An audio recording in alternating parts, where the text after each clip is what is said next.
আমরা এখানে উপস্থিত হয়েছি কি জন্য? এইখানকার জামাতের সন্ত্রাসী এমপি প্রার্থী যার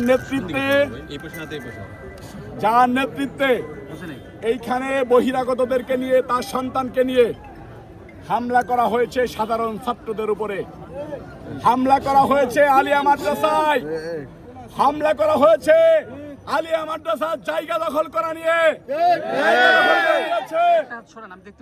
আমরা যখন সাধারণ জনগণ জানতে পেরেছি, ঢাকা মহানগর দক্ষিণ যুবদলের সংগ্রামী আহ্বায়ক খন্দকার এনামুল হক এনাম সবসময় রাজপথে অগ্রণী ভূমিকা পালন করছেন জনগণের পক্ষে, দেশের পক্ষে, দেশের স্বাধীনতা সার্বভৌমত্বের পক্ষে। খন্দকার এনাম রবিউল ইসলাম নয়ন দেশের স্বাধীনতা সার্বভৌমত্ব রক্ষার জন্য নিজেদের জীবন দিতে প্রস্তুত এবং তাদের কর্মী বাহিনীও জীবন দিতে প্রস্তুত।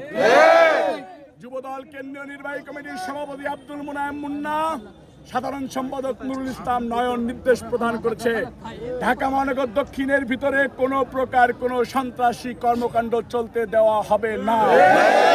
সেটার ধারাবাহিকতায় আমরা এখানে এসেছি। আপনারা মিডিয়ার লোক দেখেছেন, প্রশাসনের সামনে শিবিরালারা বোম নিক্ষেপ করতেছে, গুলিবর্ষণ করতেছে, দেশীয় অস্ত্র দিয়ে সাধারণ ছাত্র সাধারণ মানুষের উপরে হত্যার উদ্দেশ্যে হামলা করতেছে। খন্দকার এনামের নেতৃত্বে আমরা এখানে উপস্থিত হয়েছি। এই পর্যায়ে আপনাদেরকে ধন্যবাদ জানিয়ে বক্তব্য রাখবেন।